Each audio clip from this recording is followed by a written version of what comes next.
Triple double hat trick, I know the code too. Ice trade, go for trade, yeah we cold too. Getting paper on these player haters, old news. Money on the other line, so I'm not gonna hold you. Money on the other line, so I'm not gonna hold you.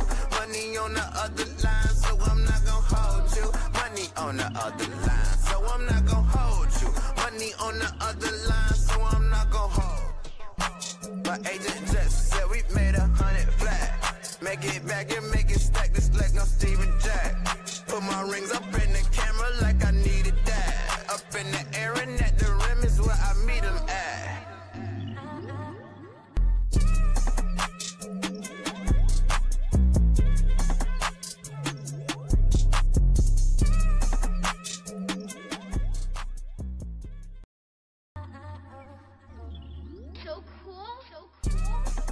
Triple double hat trick, I know the code too.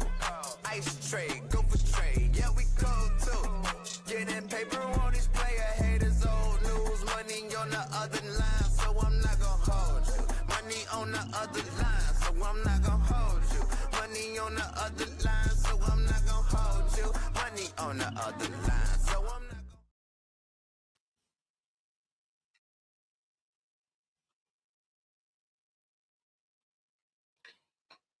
Ladies and gentlemen, welcome back to another edition of I'm Not Gonna Hold You. I am your host, Scott Lewis, aka Barbchair Scott. Of course, you know where to follow me on all social media platforms at Barbchair Scott.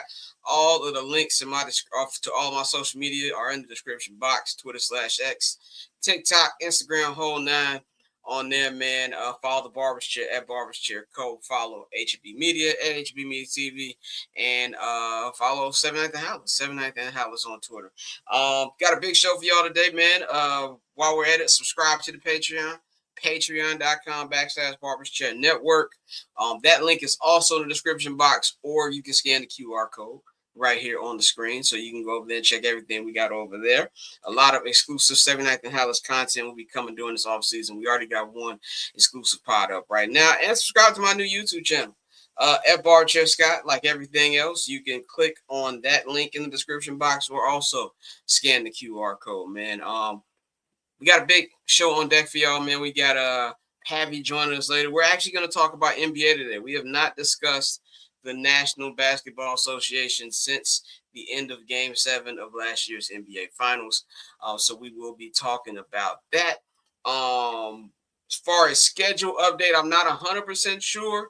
There's going to be a show next Friday because I will still be coming back from San Francisco from the Super Bowl. I'll be doing Super Bowl week, Radio Row, opening night. I will be covering also Super Bowl practice. Well, not practice, like the press conferences and stuff like that. So don't know if I'm going to be doing a show on Friday. I will at least, even if I don't do a show on Friday, I will at least be doing a Super Bowl breakdown, my picks. So I would expect that more than an actual show, because I'm going to be doing a lot of traveling next week. So I don't know if I'm going to have the energy to do a full show. But at the least, I will have a Super Bowl preview video for y'all next week, man. So let me bring my esteemed colleagues in. Right now, we got the one and only JR Bang. You can follow JR Bang at JR Bang on all social media platforms. We got Dante back with us after a couple weeks. You can follow Dante at October Zone Tay on all social media platforms as well. Shout out to everybody in the chat. Happy Friday to you as well. Shout out to everybody who watched last week. We did pretty good in the numbers last week, so let's keep that up. Bang, I just noticed today Bang has a new media company he didn't tell anybody about. Tell us about Some Dude Media. Oh no, man. I'm just transitioning everything under the Some Dude name. So Some Dude Media, which will house all of the separate content that we do here at Barber's Chair, but also combine the stuff as well. Starting to create some of my own stuff back to what I used to as well. So it's just really just transitioning the name of everything to the main podcast that we have, which is Some Dude. So Some Dude Media. Let me see. This is gonna be a remedial question, but you have to show me how to put the logo when you be editing the reels. I finally learned how to put pictures and music on my reels. I still don't know how to put the logo on there, so I need that. Shout out to everybody. Gotcha. Where's Courtney? We kidnapped her and she's in our basement. No, I'm just kidding. Courtney has business to attend to, so we still got to get her new schedule put together before she can get back. But no, we have not kicked Courtney off the show. So we just have different schedules at the moment. Shout out to everybody in the chat. Salute. Yeah, so yeah, I definitely need to learn that. But follow Some Dude Media as well. Dante, know you had trouble with the snowstorms last week, but how you feeling this week, brother? I'm solid, bro. I mean, Metro Atlanta didn't get really hit. I mean, it was just more so preparation for it. Some people lost power in other states. We were solid though. I was supposed to snow again this week, so we're gonna see what happened. But other than that, I It's really snowing can't out here complain. now. It's snowing over here now. Yeah, it's been snowing since this morning when I was at the gym. I saw it snowing, and it's been snowing. I just like, hey man, just don't mess with my flight on Sunday morning. I got an early ass flight, and I got connecting flights, which pisses me off. So I don't want my travel delayed any longer than I want it to be delayed. I've got to fly from Chicago to Phoenix, 45-minute layover, Phoenix to San Jose, and then when I come back, I gotta go from San Jose to Vegas, and then Vegas back to Chicago. So, because everybody told me to fly into San Jose because that's closer to the stadium, just to find out that the NFL is only going to be doing a Super Bowl at the stadium. Nothing else will be done at Levi Stadium. Yeah. Half of the event's going to be in San Jose. Radio Row is going to be in downtown San Francisco. So thank you for the large travel that I have to do NFL. But also shout out to my Bay Area followers on Twitter because I tweeted, y'all send me restaurant recommendations. And I got 4 pages worth. So shout out to all y'all. Shout out to Twitter. Twitter is good for some things, man. So I appreciate y'all. One of my personal resolutions this year was to actually start to eat by myself. Now, the reason I don't eat by myself is actually very hilarious. Anybody remember the movie Superbad? Remember the scene where Seth is like, you want me to sit over there by myself like fucking Steven Glansberg? Every time I even attempt to eat by myself, I think about that scene. Now, granted, I would do anything else by myself. I go to movies by myself. I do anything else. But I have yet to master eating in public places by myself. I will be doing that all next week. Okay. That is on the top of my resolutions list. Okay. So I will stay tuned for that. So definitely going to have a lot of interviews for y'all like I did last week. We're going to try to get them up as quick as possible. Shout out to the homie Nikhil. He will be joining me out there. So we will be taking care of all of the content for y'all right away. So look forward to that, man. Let's just get right into it, shall we? Let's start with some Chicago Bears news. The Bears have 2 people from their staff and front office who are now in different places. We're going to start with the first job. Bears assistant GM Ian Cunningham is now the general manager for the Atlanta Falcons. I think he's from the area, if I'm not mistaken. Did he go to Georgia too? Y'all correct me if I'm wrong. I think I saw he went to Georgia. I think he did. Okay, I think he did. He has heavy Georgia ties out there. Also, he'll be working with Matt Ryan. But no, he went to Virginia. He went to Virginia. He's from Georgia. He's from Georgia. And he's a Falcons fan. That's what it was. Okay. So he's from Georgia. He's a Falcons fan. He's now the general manager. He'll be working under the president of football operations, our boy Matt Ryan. Matt Ryan will be there. And that is part of the dilemma, which has Bears fans very upset. Now, Matt Ryan is one of Ryan Pohl's best friends. They went to Boston College together. So I'm going to get to that in just a second. Other move, Declan Doyle is now the new offensive coordinator for the Baltimore Ravens. Now, because it's the same job title, the thing that lured him over to Baltimore was he'll be able to call plays, which obviously he wasn't doing here with, Ben Johnson and things of that nature. Now, here's the issue. Here's the issue that's got Bears fans up in arms. The Bears are not going to get comp picks as of right now. Now, I saw some other people say that, it depends on what's negotiated in the contract. If the Bears get a pick, that remains to be seen. I don't know if the Bears are going to challenge the ruling. But because Matt Ryan is the president of football operations, and Ian Cunningham isn't technically the full shot caller, the Bears, by the rule, don't get any comp picks. That remains to be seen if the NFL changes that. But as of 4:15 p.m. Central Time, January 30th, 2026, the Bears not getting a comp pick. And the Bears could have blocked that move. The Bears also could have blocked Declan Doyle since he's going from the same position. Now, here's the thing I got to say.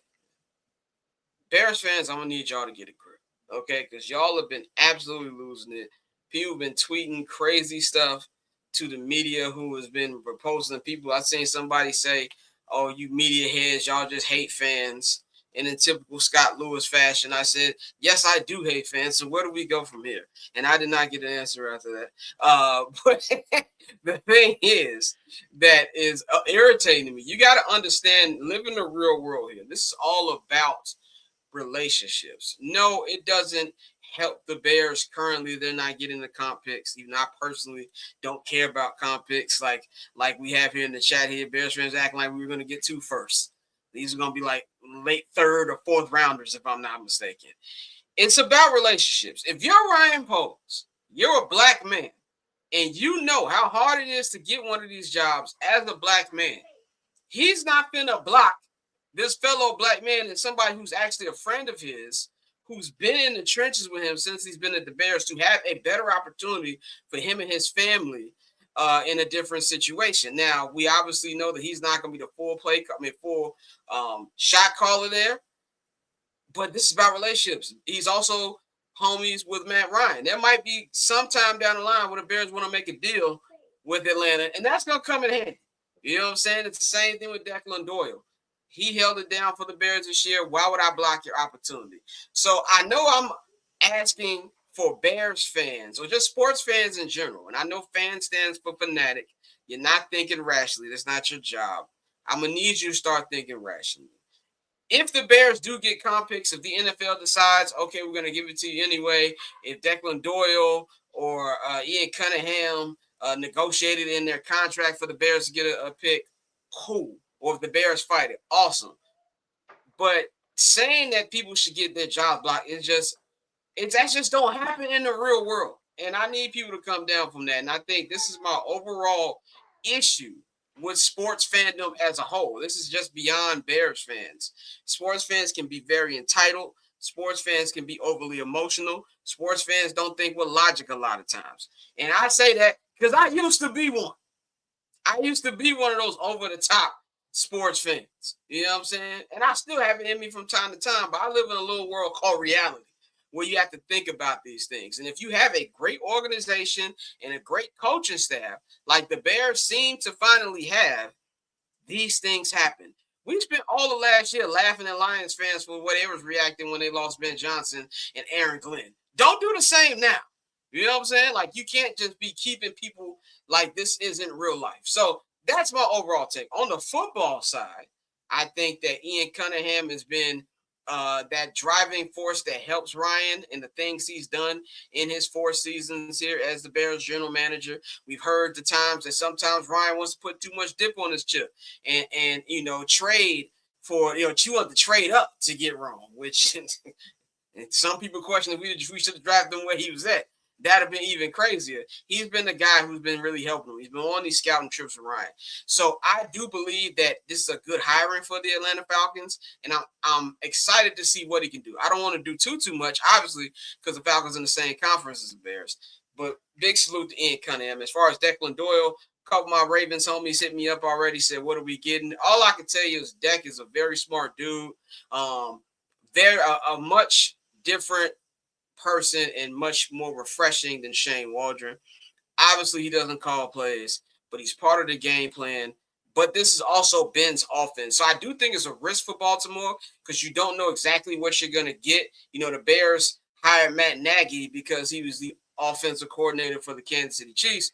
But we all know that Andy Reid was the one calling the plays, and it was Andy Reid's offense. Now, the thing that might work in the favor of the Ravens, they don't have a young quarterback that they're trying to mold. They got a 2-time MVP in Lamar Jackson. So I think that this is as soft of a landing as you can have for Declan Doyle. And when you have opportunity to, call plays, you really can't you know, pass that up. And we just got news right here from Seth Wickersham. The Seattle Seahawks are going to go up for sale after the Super Bowl. That's interesting. These rich folks know something we don't know. But that's what I said. All these sports teams going up for sale. That's no something going coincidence. on. I have watched enough industry and succession in my life to know that much. Something's happening. McCaskey's pick up the phone. But anyway, Dante, I'll go to you first because we ain't heard from you in 2 weeks. What do you think about Cunningham and Declan Doyle, their new jobs, how it fares for the Bears, their new teams, and the outrage from the fans?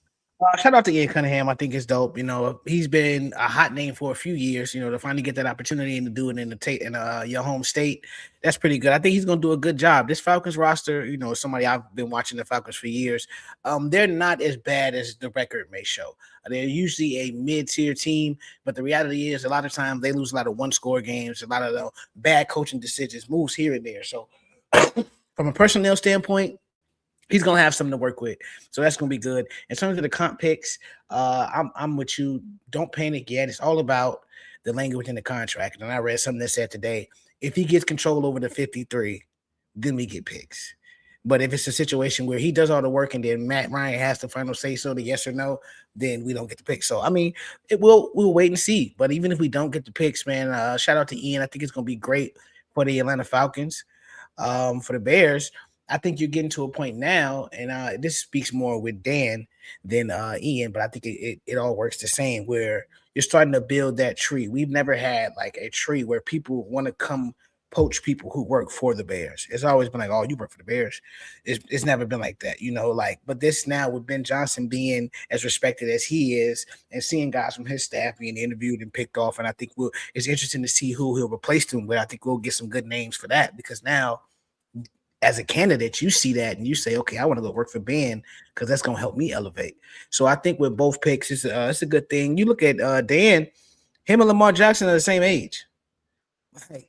Like that's crazy. Like they're both 29. That's definitely crazy. Yeah. Yes. So I mean, you talk about a name that's going to be somebody to watch in the future with the way things have been going and teams wanting offensive-minded coaches. So I think it's great for the Bears in terms of your reputation and more people wanting to come work for your coach to see where they can go.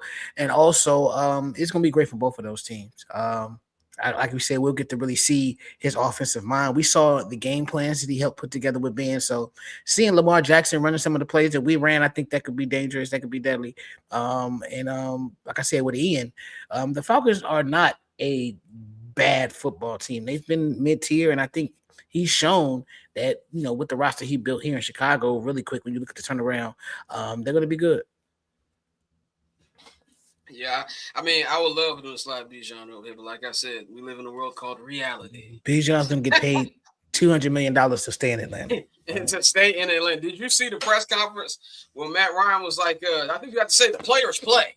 Yeah, and that's what people don't realize. Like, this is one of those situations where they got the right guy for the job. Yeah. Like Matt knows this city, so I'm actually excited to see what the Falcons do, because it's going to be good.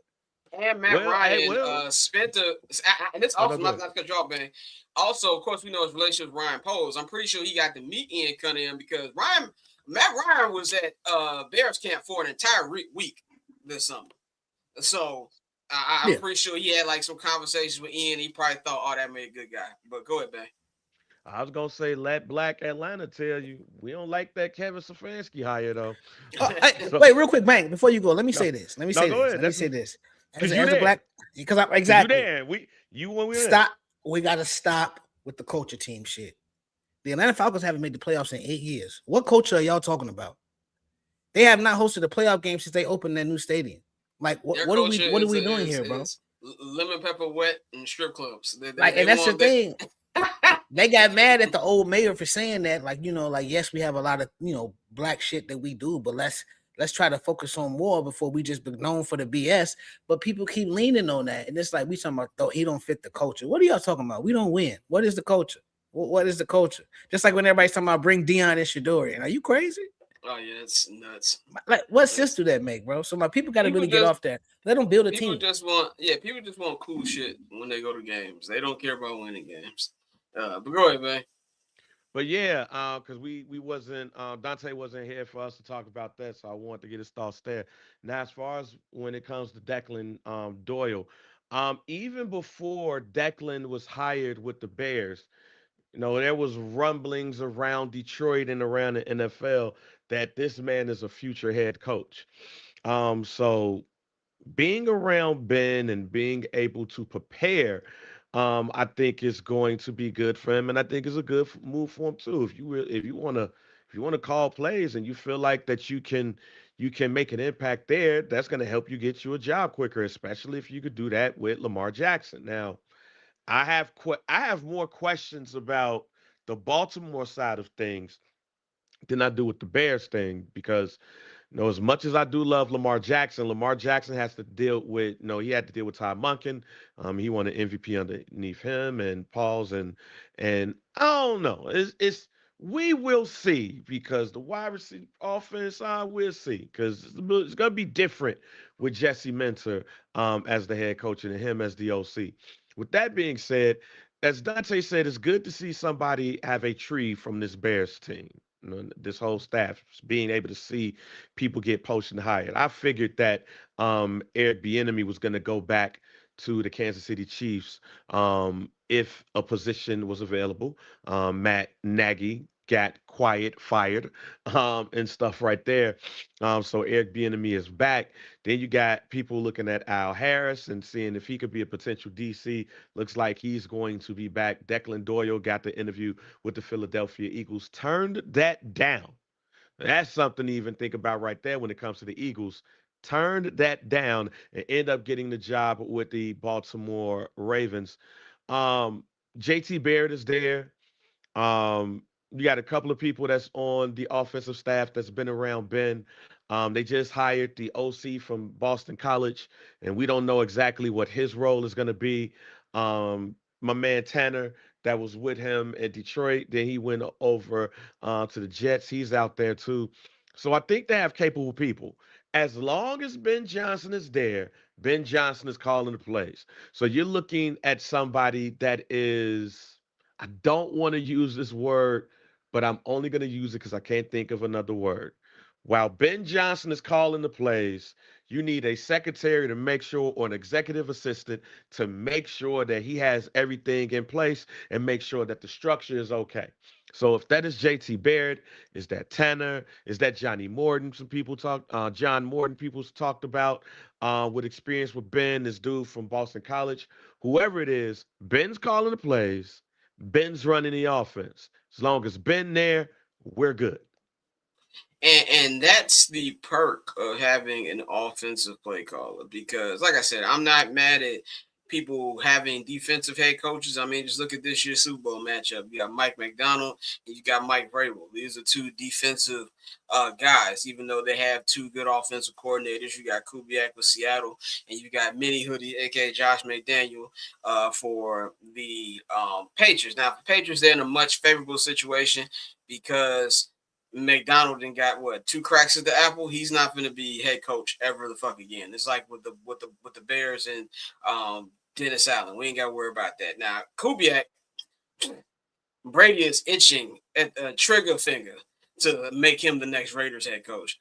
So they're gonna have to worry about that, win or lose, in next week. But when you have an offensive minded head coach, as long as he knows how to put together a staff, you're going to be good money. One of the biggest issues for Detroit was I think that Dan Campbell is a good coach. I think Dan Campbell is a CEO type of head coach, as they like to say. We heard that buzzword a lot last year.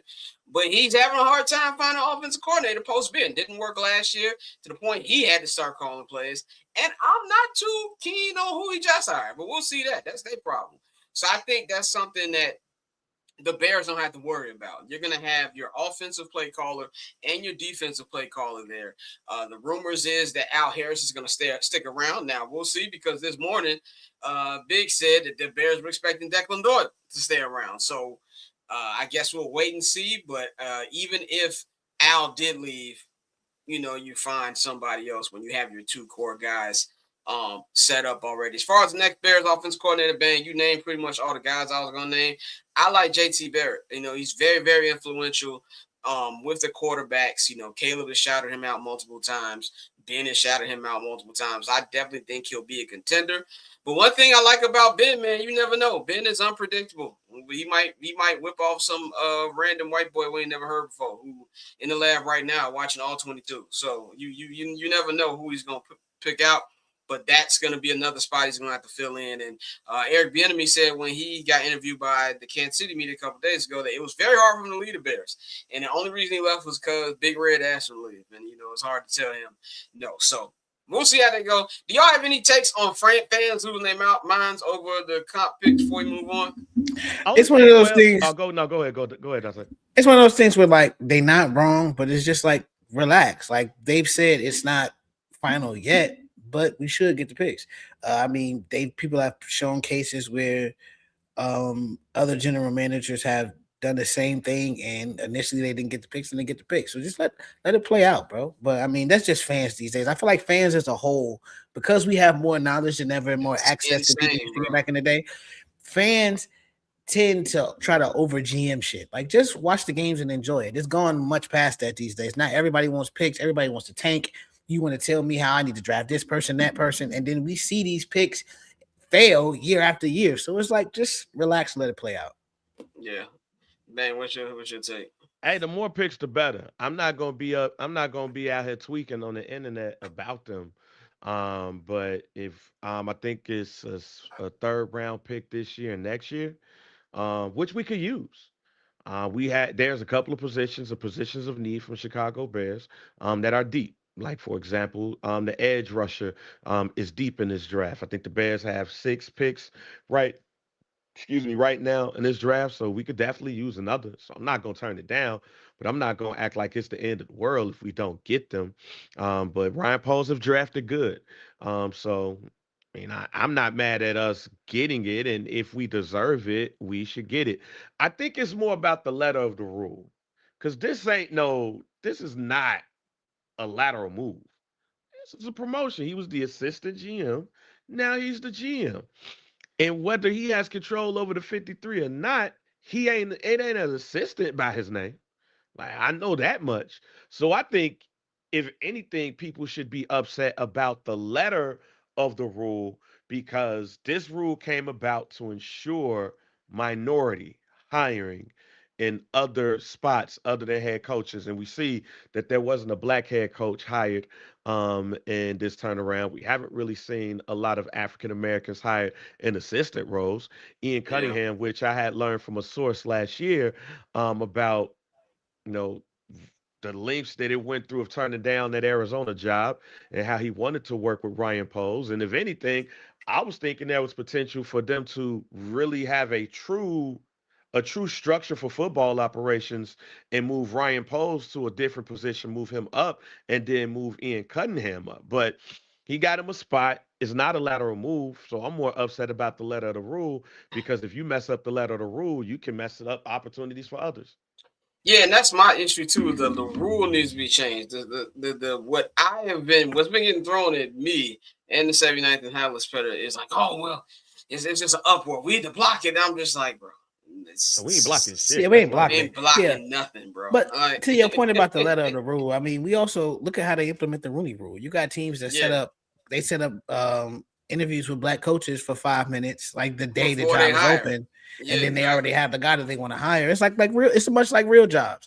Posting the job is just for the legality of it all. Legally, I have to tell you, hey, we have the job open. I already know who I There's want to like hire. 2 people who I want to hire right now. Yeah, I already got a person in mind lined up that I want to hire. I have to just let you know. Go by the sit letter down of with the a law. job recruiter and let them Yeah. tell you the real. If you know anybody who works in them fields, it will devastate you if you're looking for a job. Like how this shit really goes. Now, like I said, I'm fighting a losing battle against sports fans in America, not even America, across the world, about how they react. And like you said, Dante, there's more access, and people want to tell you stuff that they don't know about. So that's why I just thought funny. But anyway, couple more things, man. I wanna talk about Bill Belichick, Mr. Hoodie himself. Bill Belichick will not be a first ballot Hall of Famer. Yes, you heard that. I had to read this article after the headline came across my phone a couple days ago. Bill Belichick was not voted to be a first ballot Hall of Famer. He did not get the 40 out of 50 votes required. to become first ballot.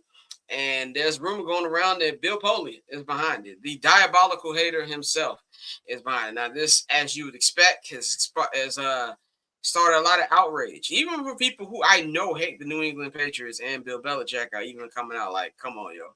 You know, it's going to the fact that you got Jimmy Johnson cussing on Pat McAfee, saying he's, you know, he parked the jet. He ain't coming to the festivities no more. Tom Brady saying, well, if Bill's not in the Hall of Fame, nobody should be in the Hall of Fame. All these people really just trying to come back, Bill up, to the point that the NFL had to put out a press release about the voting procedures and things like that. I don't have too much opinion on this. I'm just gonna say this: real hating is real. If Bill Polian came out and said he did vote for him, I don't buy that whatsoever. But he says he voted for him. If he's really behind this, and if there's really other people who are just like, man, fuck Bill, this is because they're still mad about Spygate, they're still mad about Deflategate, and I believe someone might be mad that he pulling 20-year-olds. I think that might be part of the rationale as well. And they want to get their lick back on, say, you know what, you shouldn't be in the Hall of Fame. And I just think I have a problem with how Hall of Fame is picked across sports. I think Basketball Hall of Fame, the requirements are way too easy. Like, all you really got to do is be a 4-time All-Star and you're in. I think with the Baseball Hall of Fame, they're too much on a high horse. If you're so anti-steroid era, cool. Give back the money you made from the steroid era.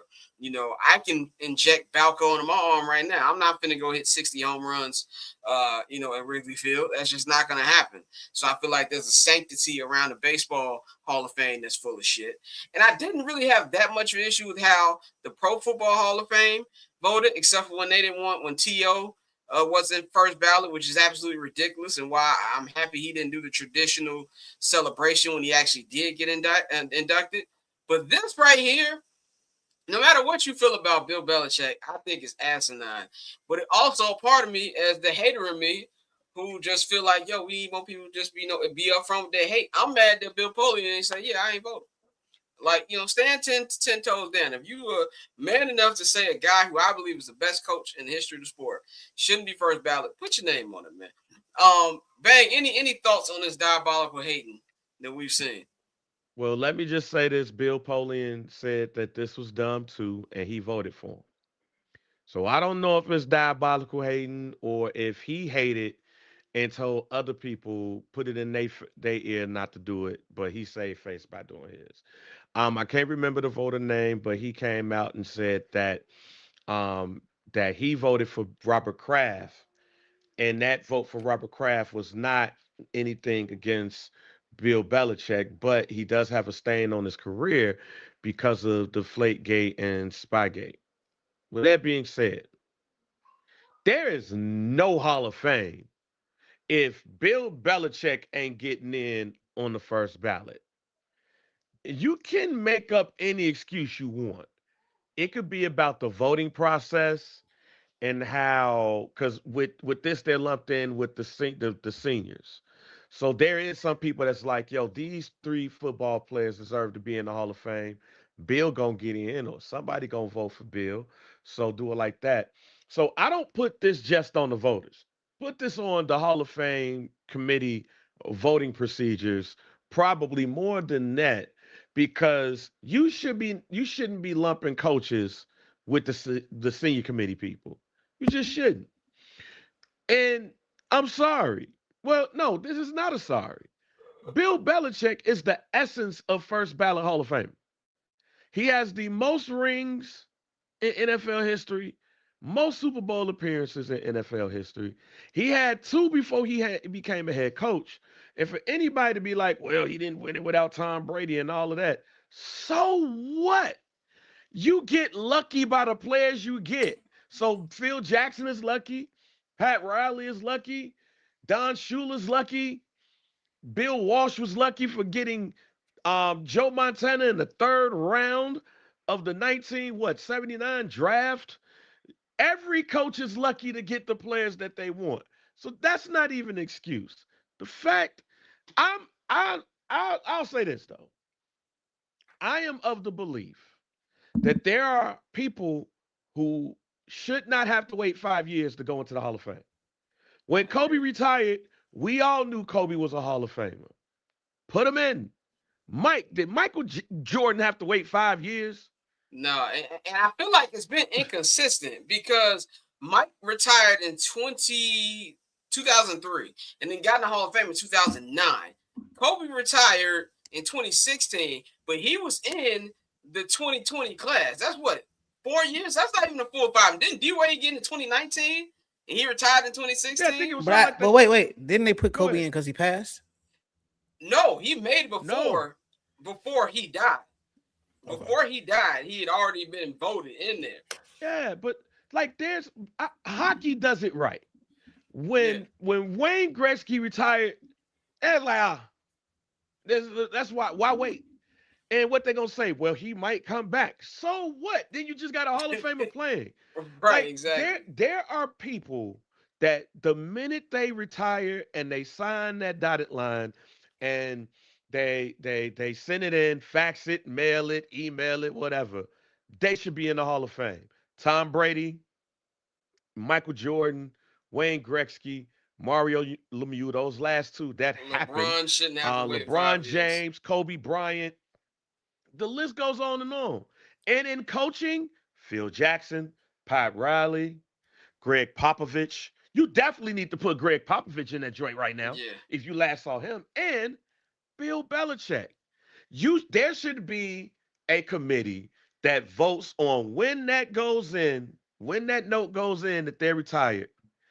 Do we put them in the Hall of Fame now? To me, that is the real true first ballot Hall of Famer.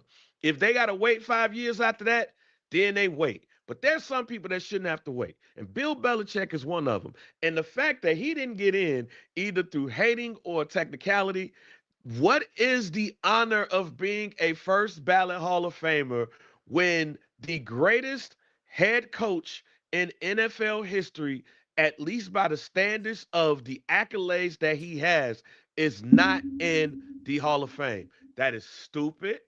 It is wild. People need to get off their high horse and just do what's right for the game. At the same time, the National Football Hall of Fame or Pro Football Hall of Fame, they have to do a better job when it comes to the voting practices for their organization because head coaches should not be lumped in with contributors and seniors. You should be voting for head coaches, you should be voting for players, and you should be voting for contributors, and you vote for seniors. That right there in itself is stupid. 100% agree. Dante, what you think? Bill Walsh should make the Hall of Fame on the first ballot. It's cool. He'll be all right. I think Yeah, it's more that's so. stupid too. Right, that's stupid too. I think it's just more so the process. That's what we're all upset with. The process. No, makes no it sense. ain't a process. You should just be first ballot. Like, But just lumping them in on the ballot that they're on makes no sense. And I think with Bill, the reason he didn't get some, I think like people tried to pass this with Griffey and was it Ichiro where they were saying like you had people who thought like, well, everybody gonna vote for him. I vote somebody else first. I think with Bill, it really is the recent embarrassment. Oh, more so than the cheating. Because let's be clear. There was a quote from Mike Shanahan about Spygate. Because Roger Goodell hit him up and asked him, like, what should I do about this? To ask his opinion about it. And he was like, we all do it. Like, everybody takes signs. He was like, they were the ones that just got told on. He was like, everybody takes signs. Like, that's just football 101. He was like, Peyton Manning is great at stealing signs. He was like, this is what we do. And so I don't think, as much as the media talks about that, football circles as a whole, they're not really that pressed about that. Tuck rule. Now the Tuck rule is interesting. I know that was one that was very obvious. I mean, the Tuck rule wasn't Bill Belichick's fault though. That was, exactly. Was the NFL. Yeah, I must say, and Deflate Gate, boy, they beat the hell out them boys. I don't care. Yeah, I don't care. Right. I don't care. I'm glad you said that. The ball was flat. Had to been like flat. It don't matter. They kicked their 45-7 thrashing. Yeah, they dogged them. So let's not do that. So the cheating thing, I think, is very much overstated. But I think the recent embarrassment is where like some people are kind of like, all right, Bill, I'm cool on you right now. Like he gonna get in probably next. I'm telling you, these old heads, man. He got a 23-year-old. That's what it is. But they just broke up allegedly. Allegedly, either way, they mad. He went a 23-year-old. But yeah, Dante, to your point. Wait a minute, real quick. To your point, Dante. Before Bill Belichick was the greatest football coach of all time, It was Bill Walsh, and he didn't get it. This is dumb.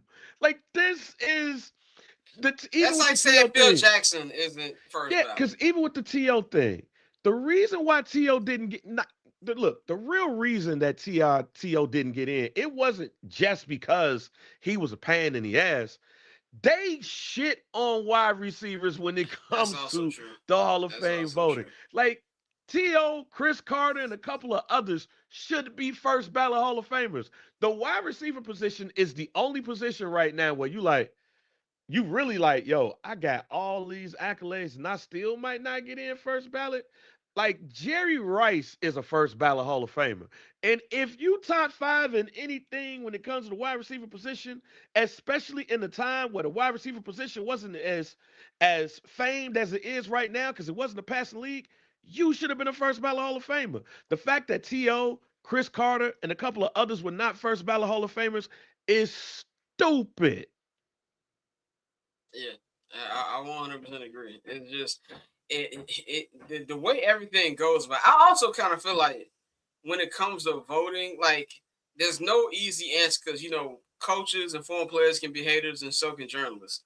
Oh, he was mad to me. He was Oh mean to yeah. me in this one press conference. Like, so I don't know, man. I just think it was nasty work. That's why I feel it. But let's talk about the Super Bowl. Let's talk a little bit about the Super Bowl, man. The Super Bowl is exactly 9 days away. Super Bowl 60 from Levi Stadium in Santa Clara, California. It will be between the Seattle Seahawks and the New England Patriots. Everybody said, "Oh, we're tired of seeing the Chiefs in the Super Bowl. It's time to get that old thing back." New England Patriots are back on your TV in February. I ain't gonna lie, y'all. I'm not moved. I'm not really moved by this. I'm not saying that it's not going to be a good game. I do think it will be an entertaining game. I do think it'll be better than last year's game, which was terrible. The only thing I remember from last year was Kendrick's halftime set. And also the fact that I ordered a pizza that didn't get there to the third quarter. Okay. So that's also what I remember. But this matchup, why it's light to me, is the quarterbacks. The quarterbacks is the reason it's light. You got Sam Darnold, a guy who 2018 class, I don't know if he was first or second pick, but he's one of the top two picks. The reclamation project of everything he's done over there. Got a GM fired today. The Vikings GM should have been fired the year before that, but that's neither here nor there. I don't advocate for black men losing their jobs on television, but sometimes people gotta go. You know what I'm saying? That's just pretty much what I'm at with it. But and then you've got the New England Patriots, and I haven't seen it yet because the week leading up to Super Bowl week's usually quiet. But next week, I'm expecting to hear a whole bunch of, well, Tom Brady didn't do this at their age type of crap for the next 7 days. So I'm not really hyped up about this game. Now, that does not mean I won't watch it. I will be watching this game. I will be out in the Bay Area covering this week. You know what I'm saying? But it does not feel like a Super Bowl. And I'm kind of ready for it to be over so we can just get back to talk about free agency, the draft, and combine and stuff like that. Am I alone here in thinking what did George Costanza say on Seinfeld? Tuesdays have no feel. This Super Bowl has no feel. Is where I'm at with it. What's y'all feeling about this game 9 days away? Go ahead, Bang. No, you go ahead. That's how I feel about it.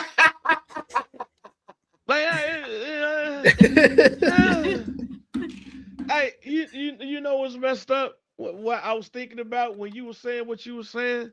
Like somebody got to get arrested for doing cocaine or prostitution or something. Like that's gonna make this interesting. Like there's nothing, and I know I feel bad saying that, but man, Somebody got to get arrested in San Francisco for doing something it wild. is nothing exciting about this Super Bowl. Like it is nothing exciting about this Super Bowl. I mean, shouts out to Sam Darnold for overcoming. Yeah. But who's the star outside of Sam Darnold? Who is the star of I mean, Sam the Darnold's not a Seattle star, Seahawks? so I can't even. But you I know can't. him. But we know him. So he's on the poster, is what you mean? Yeah, he's the guy that got to be on the post. Like I got you. when the Bulls had like Eddie Robinson and them, like somebody had to go on the poster. It was who was on the poster back there? Was it Mercer? Ron Probably. Mercer. It was Ron Mercer. You know, no, Elton the Brand Bulls for were a so year. no, hold on, no. The Bulls were so bad in the baby Bulls years, they put the other teams on the poster. Like I remember when we used to go to my first sporting events I would go to was White Sox games and the cheap Bulls games during the baby Bulls years. I got to see Kobe and Shaq for like $30 in the 300 section. I was sitting next to Mike's retired jersey, but that's where I was like, come see the commercials like Allen Iverson, Vince Carter, Kobe Bryant, Shaquille O'Neal. Come see them at the United Center. They ain't say nothing about the Bulls. So that's why Kenneth Walker could rob me, and I wouldn't know what he looked like. Yeah, you ain't got the voiceover guy saying, "Come see Kobe Bryant versus Eddie Robinson and the Chicago Bulls on WGN." Right. Like, don't get me wrong, great team, love what they did, but I could not pick anybody out of a lineup, including the head coach. And on the opposite side of it is Drake May, who pause this whole part of this segment right here. Let me just say pause. Okay. Yeah, there's nothing. There's not even nobody on this team that if you a woman makes you want to go watch the Super Bowl. Like if you were to poll 10 women, who the sexy dude on either team that make you go, I'm gonna watch the game.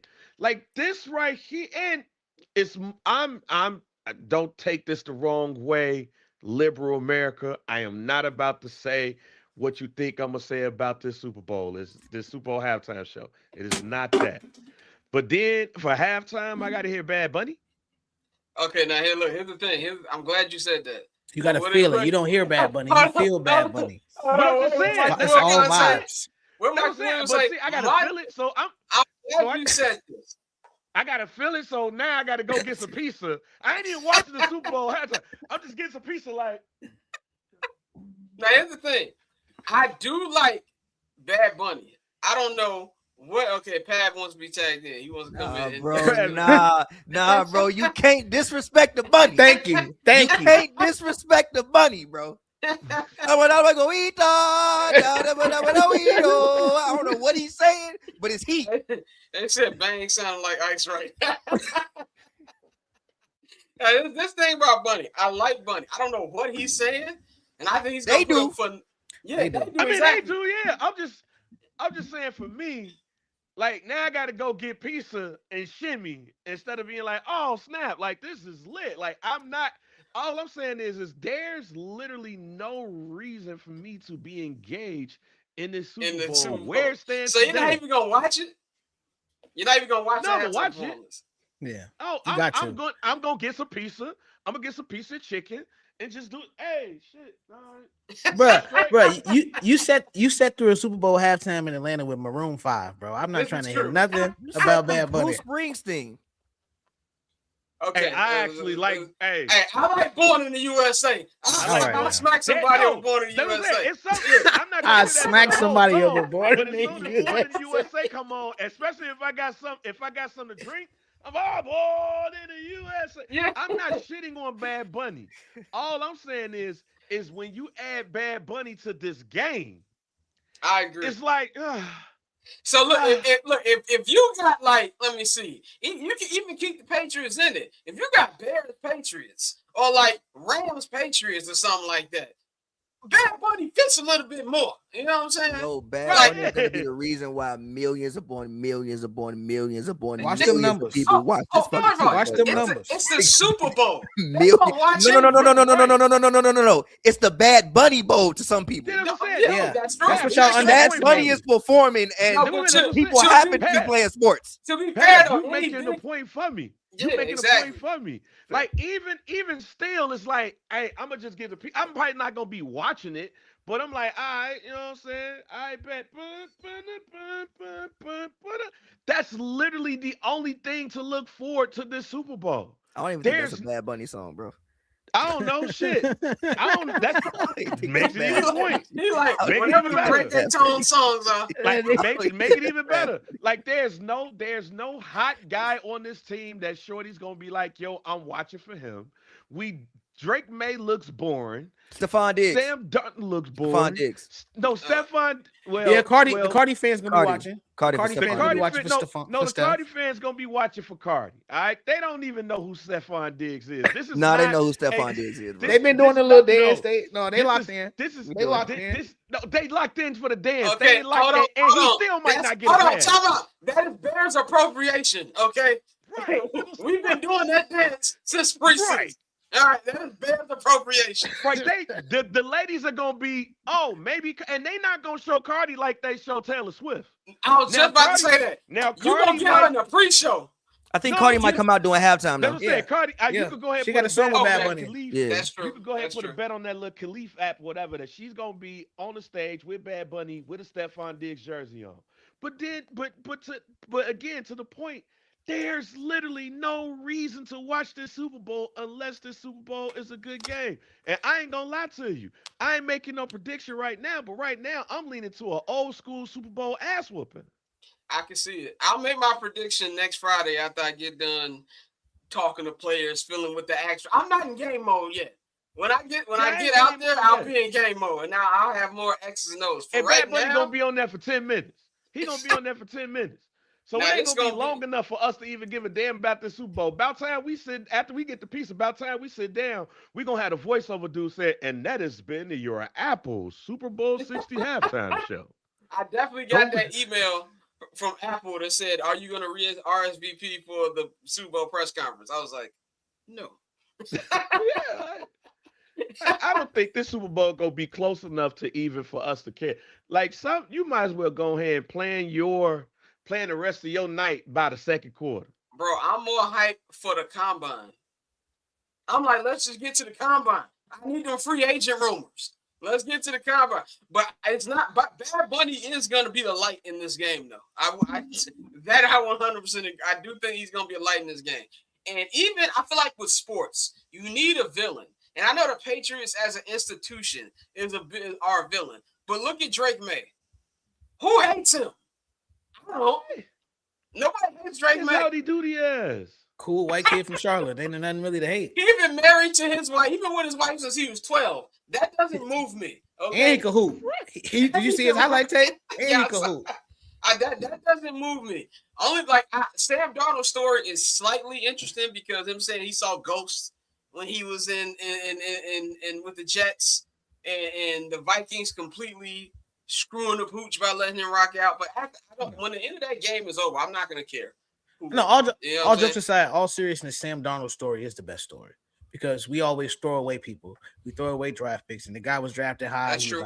And also, he's the first quarterback from USC to ever make the Super Bowl. Fun fact. Damn. But Wow, I did not know that. Yes. Now that is a fun fact. yes, That so is I mean, a fun fact. somebody who was written off by most of the league, who could really hoop, and now he finally got an opportunity. Shout out to Kyle You gonna Shanahan. keep saying he could really hoop. He wants y'all to know. that He Drake can, makes but it look. no, I'm talking about Sam Darnold. I'm talking I about know. Sam. yeah. No, Hold on. It said I heard rumors Drake would appear. First of all, the Drake included the NFL in his lawsuit. God Drake's not forgives. coming up. Big Yeah, Raj Drake's does not. not. Wait, he Drake's did not what? coming. God forgives.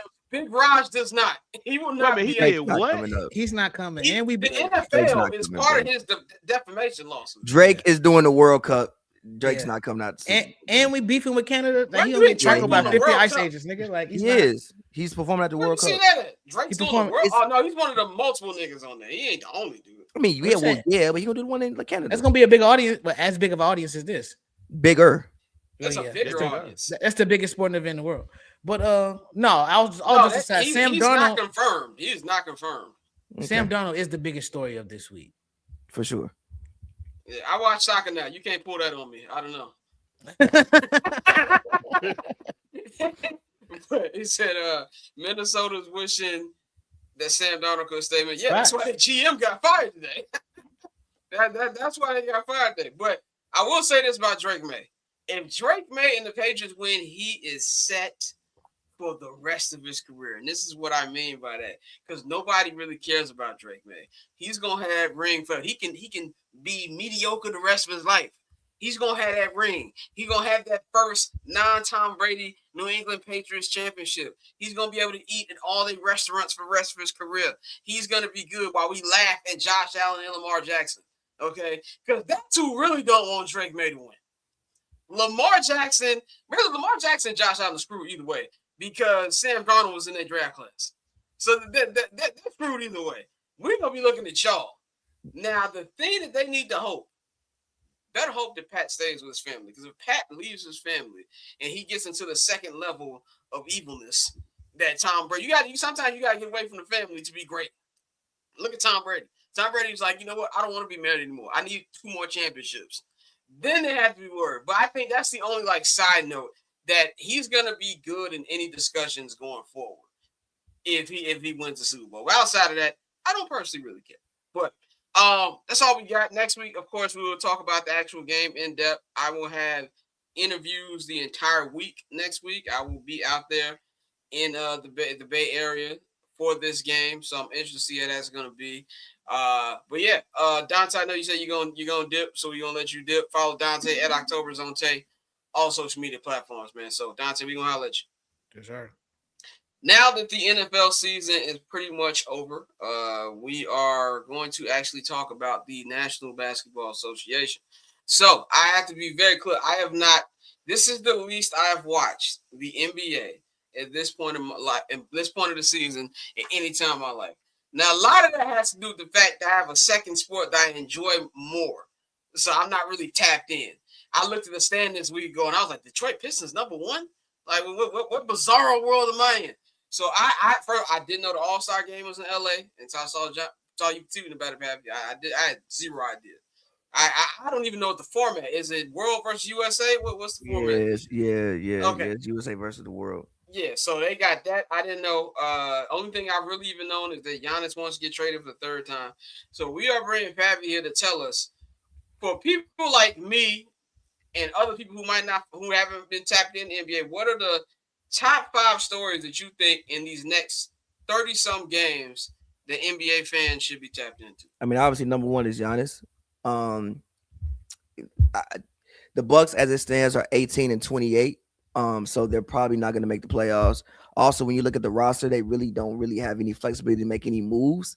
And I think the Giannis deal was very interesting because, quiet as it's kept, Giannis ain't really been the most durable guy over the past couple of years. Like, there was going back to the Miami series, he hurt his tailbone, couldn't play half the series. I think the next year against the Pacers, the year not this year, but the other year, I think it was against the Pacers when Pat Bev threw the ball. Giannis was hurt for it.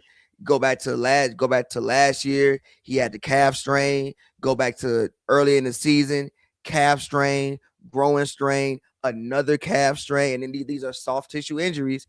And we hearing the word calf strain. Now we think about calf strain. We think about Achilles. And Giannis isn't a guy. He's not Kevin Durant. He's not Jason Tatum. Not to say the man doesn't have any skills. I think he's obviously got to be a skilled player to average 30 a night. But he can't lose his athleticism. If he can't do the shit that he can do, he not Giannis no more. So yeah. I think just the Giannis trade market is very interesting. And also I think that just because of the fact of you're going to have to give up so much to get him. Assumably, you're going to have to give up so much to get him that I don't think it makes sense for a team like, I don't know, Brooklyn to go and get. I would rather just build. And a team like Atlanta, I would actually rather just build too. So you start looking around the league. I think the only team that really makes sense if they decide to accept the trade is a team like the Warriors, right? Because you do have your picks. You have the Jimmy deal. You probably want to get off Jimmy if you can now, because unfortunately he's going to be out a year. Also, he's 36, 37 with a torn ACL. And Giannis is 31. Like 36 with a torn ACL. You assume he's gonna be back in a year. You don't know if he's gonna be back. You have no idea. And then you got the Kuminga deal. So at least you can, get Kuminga. And I think Jimmy's deal is I think it's 2 years, one with a player option. which is tough because if it's 2 with a player, I mean it's really a 3-year deal because he's definitely taking that player option because nobody's Yeah. giving you 30, $50 million at 39 years old off a torn ACL. Hell no. So I think that's one of the biggest storylines. Also for me, another big storyline is the Pistons. Like the Pistons have been the number 1 seed pretty much all year. My pick for MVP before the season started was Cunningham. He's having a great season. And I just think basketball is better when the Pistons are good. But I also want to see how far they can go. I mean, when we look at the East, the Knicks ain't been what we thought they would be. Cat is not having a year that he had the season before. They've also been, I guess, bickering a little bit. The Mike Brown thing, it's not going how we all thought it might go. Tatum, they just said, granted, now I said it was gonna go this way. That's fair. one thing I say. Now, granted, I don't necessarily know how much anybody expected out of Tatum off a torn ACL this season, regardless. But the news just came out. Somebody probably talked some sense to him, said he's probably not gonna play this season. Yeah, So, I don't know why he thought that he was gonna. I don't know why he thought he was going. I don't know why he thought that anyway. But they said that he's probably not gonna play this season. So when you look around the Eastern Conference, I mean, damn, could the Pistons be in the finals? Hey, Like, that was my that'd pick. be hilarious. I ain't like you said you picked Cade Cunningham as your MVP. I said at the beginning of the season that I felt like the Detroit Pistons will be going to the NBA Finals. So I'm with it. And I did say too, I remember last year, Pavy actually laughed at me. I said, "Who's gonna be the next American MVP?" I said it could be Cade Cunningham. And I was like, "Ain't gonna be no work." Somebody laughed. I could have sworn you laughed. No. Somebody did. No. I said Cade was the only one that I thought had the potential to become an somebody MVP. else laughed at me. I don't know who it was. Yeah, so the Pistons, and also for me, another storyline, third storyline, the Spurs, bro. Like the Spurs win games when Wemby's there. They win games when he's not there. And you know, people talk about, oh, they're a young team. Number one, they got OKC number. Clearly, they beat them. They beat them 3 times in 2 weeks. You, as a defending champions, cannot lose to a team 3 times in 2 weeks when the best player coming off the bench. Yeah. You can't lose to a team 3 times in 2 weeks. And when you look at their roster, they're not really that young of a team. You have Harrison Barnes starting, you have Fox starting, you have Devin Vassell, you have Luke Cornett, who's won a championship. Granted, obviously, like the coach is a younger coach because he took over for Pop, but I'm assuming he's been on the staff for years, right? And then also when you have a guy like Wemby, I'm not somebody who thinks Wemby's gonna have a 12, 13, 14-year career. Now with I think I think Wemby gonna give you about 10 good years if he's lucky to give you 10 good years. So at that point in time, you have to be ready to win immediately. And I think that this is the squad again. When I look around the conference, I think that this is the team. Dare I say it? How many teams have a player that you think can be the best player on offense and defense any given night? You may say Giannis, maybe. Giannis when healthy and when he cares. And that's about it. But the Spurs have a guy who can be the best player on the court offensively and defensively. And I think that when you have that, you have a shot. My 4th storyline is I think it's LeBron's last year. I think you think so? I think it's just looking at the way he's been. My first thought that brought it up was when they asked him about Keontae George after the Utah game, and he literally said, "Bro, I don't know. I watch golf." Oh, so you're kind of checked out. So you really don't. It was like, yo, do you think Keontae George should be an all-star? He was like, man, I don't know, bro. I watch golf. What? Yeah, I said last summer, I was like, Bron think he need picking up a new sport. I think I think it's Bron last year, and honestly, I hope it is Bron's last year. But see, this thing about Bron last year, because I don't disagree with you. Because when I saw the video they played for him in Cleveland, and he actually cried, and it wasn't like, you know what I mean? I think everything he does is manufactured. He genuinely got emotional. Those were actual tears. Okay. Those were actual tears. And I know everybody assumes he would just do a farewell tour, is deserved, and, put out a new shoe. But I kind of feel like he also is like, everything on me has been on camera since I've been a kid.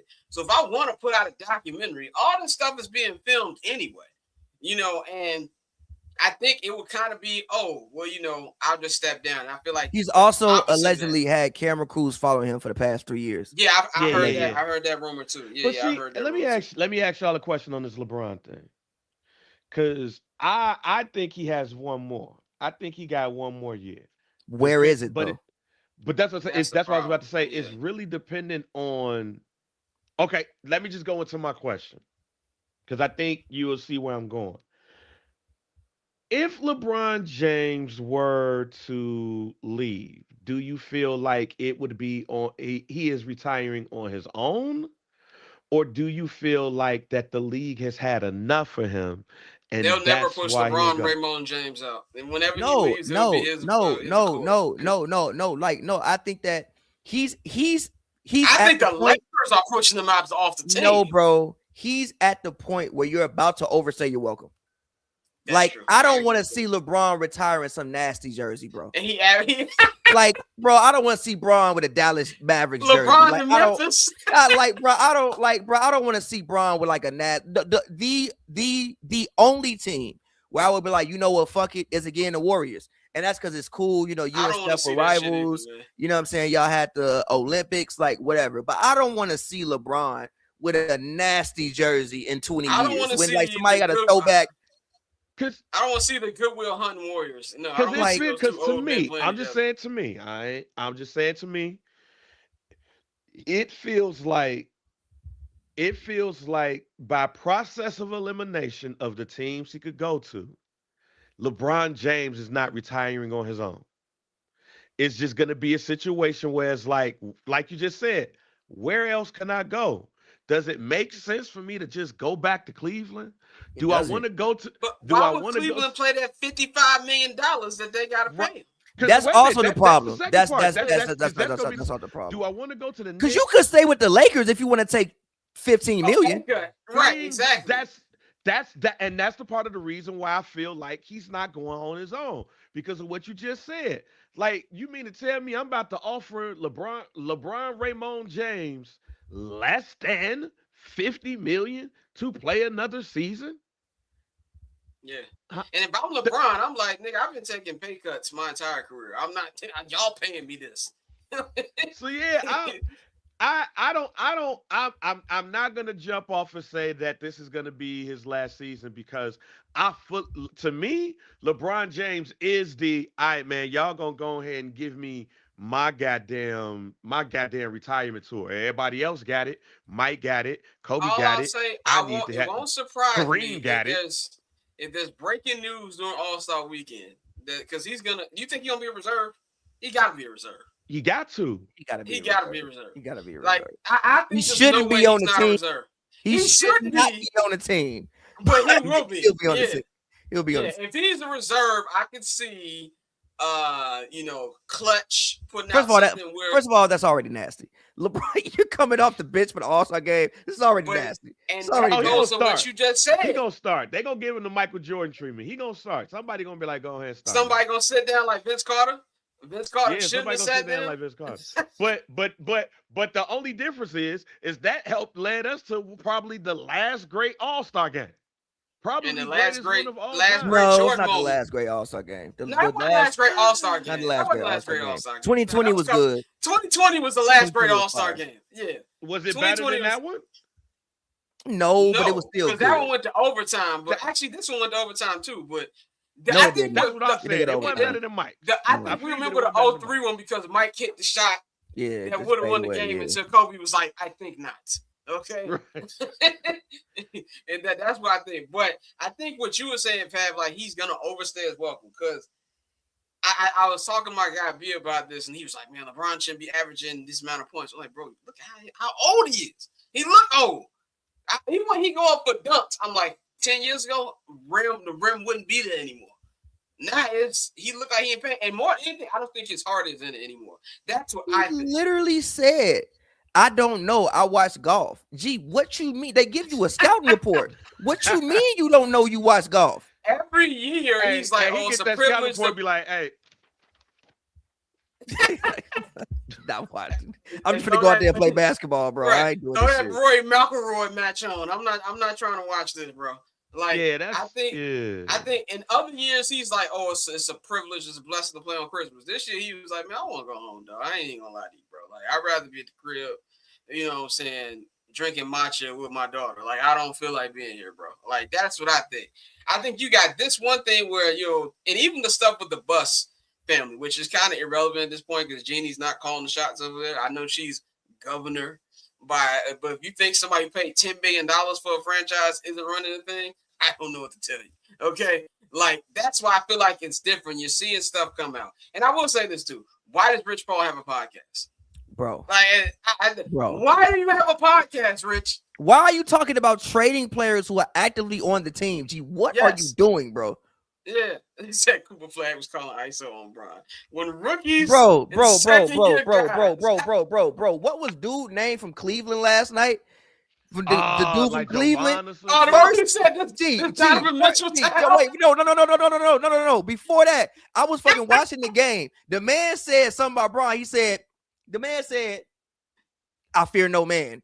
You know, he's him, but I fear no man. I'm like, bro, 10 years ago, you would not have said that about him. You went in the thing, stopped the interview, and said, this Donovan Mitchell city now. What are we doing? LeBron, leave. You can't even fight back for real. You can't even fight back for real. You can't even officially washed, G. Like, he's officially, look. That's his name, Jalen Tyson. Jalen. Look, that whole clip of Isaiah Thomas when he was on NBA TV and he said the latest thing about Michael Jordan, I said in this video, I understood what he meant because LeBron's generation is still talking about Michael Jordan. Our generation wasn't having conversations around who's better, Mike or Kareem Abdul-Jabbar. Like, we focused all of our attention on Mike, and it's upsetting that LeBron's generation don't put all of their energy in LeBron. That right there, though, was very disrespectful. Like, what we doing, bro? Like, what are we doing? I don't even like Bron, and even I was like, come on. Like, who are you? Like, what we doing, bro? That to me was even more. Imagine somebody doing that during Michael Jordan's run, even with the Wizards, fam. Somebody would have whooped Shorty ass on the court. Like, what are we doing, fam? They wouldn't have given him the mic. Yeah. They wouldn't have given him the microphone, bro. They were like, oh, no, you wildin', bro. Nah, not over here. You wildin', not over here. As soon as he got to a locker room, somebody would have muffed the shit out of it. You don't do that to Mike, man. You know, this is like towards when Kobe first tore his Achilles. And he came back, Lakers was hyping it, and he just did not look like the same dude. I was like, I remember that shit. That nigga had like 8 points. Bad, bro. He came back against, I think it was Memphis. It was Memphis. It was bad, bro. It was terrible, bro. That's how it looked like LeBron. Okay, Pav, now I do have an NBA question. This really came earlier today, so when I saw the notes, I was like, okay, cool, because I've been having a question. When the last time we had a game where featured white-on-white crime in the way that Cooper Flag and Con Kneppel have you say that? I've never, like, the Con Kneppel, 49, over 30 points, teenagers, white. Yeah, man, David Stern was happy in the 70s, probably. I mean, honestly, that could be the 5th storyline. This is a good fucking draft class, bro. This is a really good draft class, bro. That's why the Bulls piss me off. It's a really good draft class, bro. This is a great draft class coming up, and this idiot AK says, "You know what? We're gonna fight for a playoff spot. Get rid of everybody, okay? Send IO to a good team that needs a backup point guard. Like the first 10 picks in the lottery gonna be hella decent." Bro, you screwed yourself with Giddy, so you can't do nothing with him. Get Dalen Terry and his dance and get everybody off this thing. Because I ran about this on my YouTube page. What I enjoyed Derrick Rose jersey thing last week, but what pissed me off was I saw the energy in the city. I saw the energy in that stadium, and them owners don't care. At least the White Sox have a slight excuse. Because at the end of the day, you're the White Sox. Nobody cares. This is a Cub town, and they putting together a good team. The Bulls got no excuse. And we're not going to go back to the old debate that we've always had about whether I'm not doing the debate for the 100th time. I'm going to tell you what the Bulls have no excuse. And I'm not even saying, hold on, let me say, I'm not even saying be a championship contender. I know better than that. But can you at least get a seven game series? Is that so much to ask? Now that's for fifth seed. Here is the excuse. They won 6 championships in the 90s. They That never was have to 30 win. years ago. No. They never have to win again. They're gonna print money forever. And for Chicagoans, That's you the have problem. D Rose in the things now. You can sell D Rose jerseys and sell Todd's. You can bring Todd Gibson and Noah back once a season. They're gonna clap. I love Poop, but he fell victim too. Because I don't know if y'all peep. I don't know if they signed any papers. He low key the Bulls ambassador right now. I don't know if y'all peeped. He low key the Bulls. He be at games. He do them Bulls activation events. The city is gonna love you forever because you brought D Rose back and embraced him. You never have to win again. You're gonna print money from now until the end of time. You're not wrong at all, but that's what annoys me about it, it, look, bro. man. Like, Cooper Flag, Con. Look, man. If I'm a white person, I'm happy. American whites, which is important. American whites. American whites. If Luka was from Iowa, oh my God, think we hear a lot about him now? Oh my God, it would be nothing. Oh my God, compared to it. Look how they gas up Austin Reeves. It would be times 50. Like, look, we ain't seen no game like that since what? Doug Collins versus Rick Barry? Like who? Billy Thompson? Yeah, bro. 70s, bro. 70s, bro. 70s, bro. The mid 70s. We got like time on like the fucking Dave Cowens versus Bill Walton, some shit like that. When Bill Walton was winning MVPs, bro. Like that. Like I woke up the Sports Center like, wait a minute. Cooper had what? Con had what? 48. I got two white dudes going back to back. Oh, it said man. Cooper had 49 points and only shot 5 threes. He on the way. Man. Now people got it. We at the point where everybody trying to trade Anthony Davis again, and I'm just like, brother, what is the point? Okay, like, what is the? I mean, honestly, bro, if I'm Dallas, get everybody the fuck out of here. That white man just had 48 points. Exactly. Everybody has to go.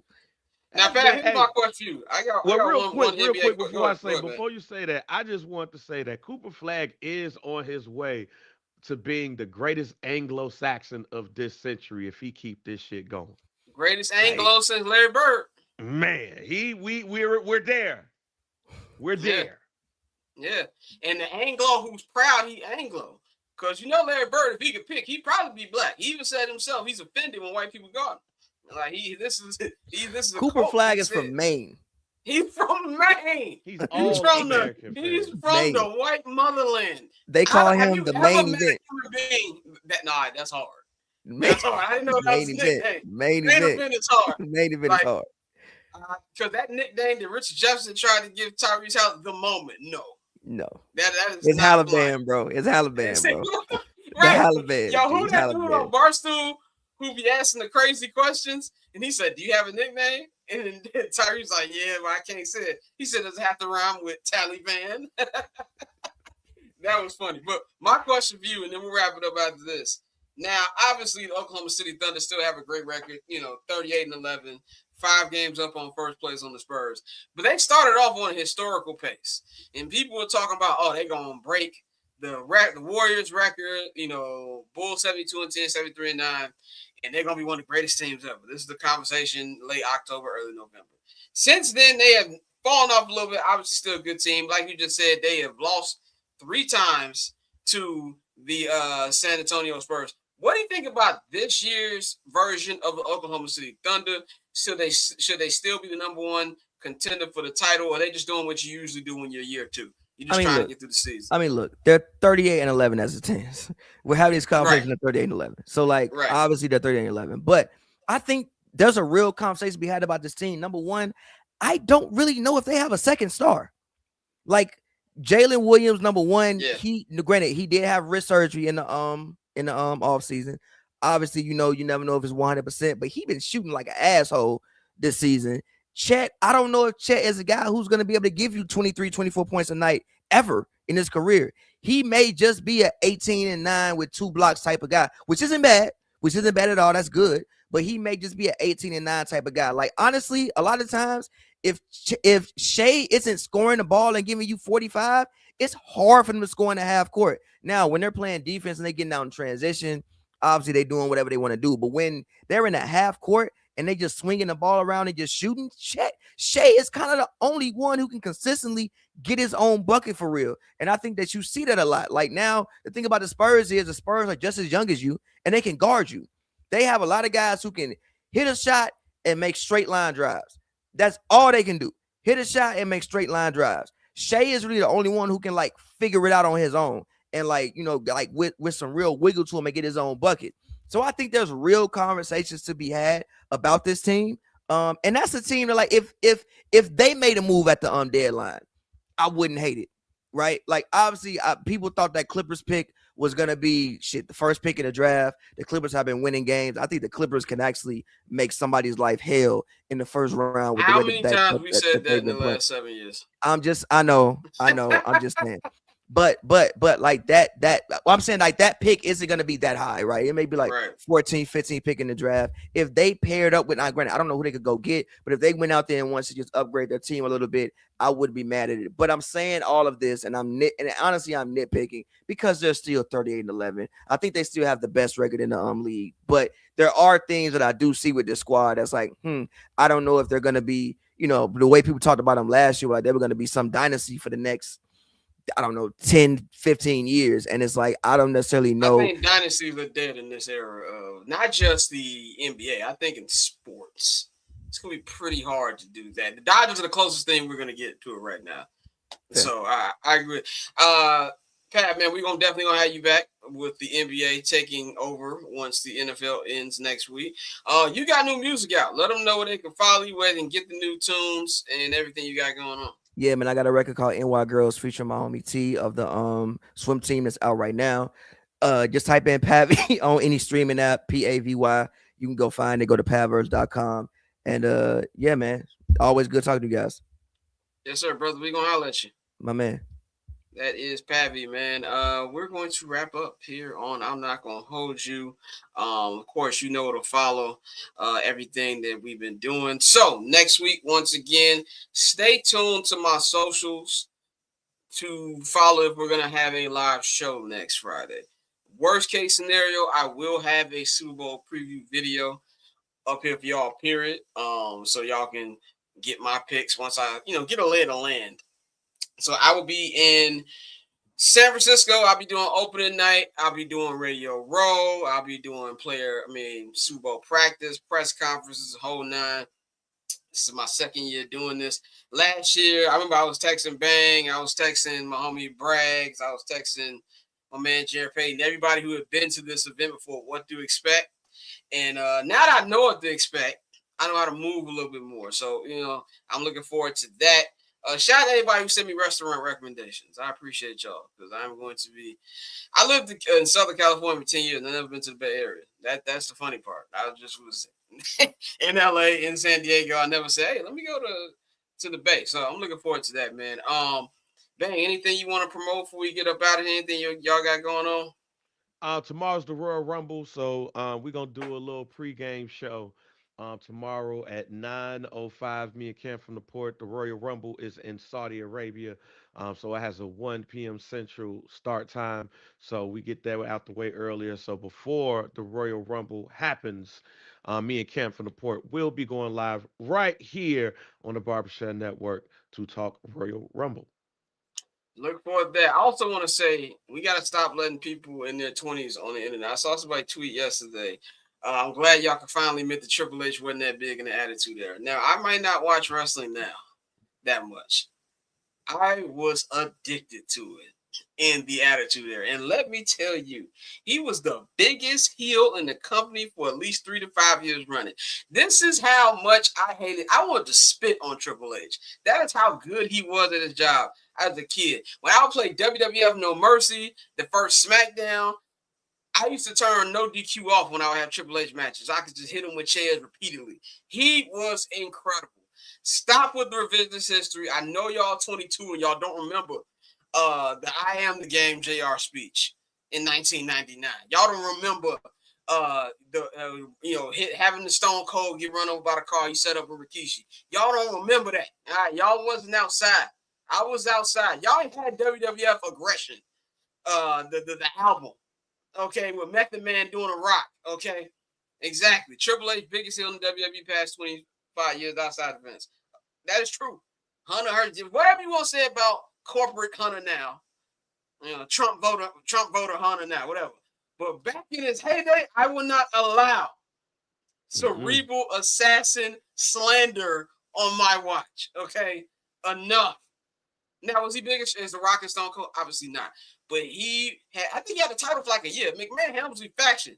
That was delivering fades every week for like 6 months. I remember. So stop. That's all I want to say. That's my wrestling take for the week. That's all I'm going to say about that. But anyway, that's all we got for y'all, man. Follow me at BarChairScott, all social media platforms. Follow Bang at JR Bang. Subscribe to the Patreon, man. We are doing 79th and the Hallis off-season pods. We got one up right now. Me and my brother are breaking down everything that the Bears need during the off-season. My brother did a special pod where he's breaking down which players specifically need. That'll be dropping next Tuesday. So subscribe to the $5 79th and Hallis tier if you just want 79th and Hallis content. If you want everything, we've got $10 holla barbershop access. Also, subscribe to my YouTube. That is where all of the Super Bowl content is going to be, on my new YouTube channel at BarberChairScott. The link is in the description box. And not only is it in the description box, you can scan the QR code right here on the screen, man. So that is all I got for y'all. We will holler at y'all next week. We up out of here.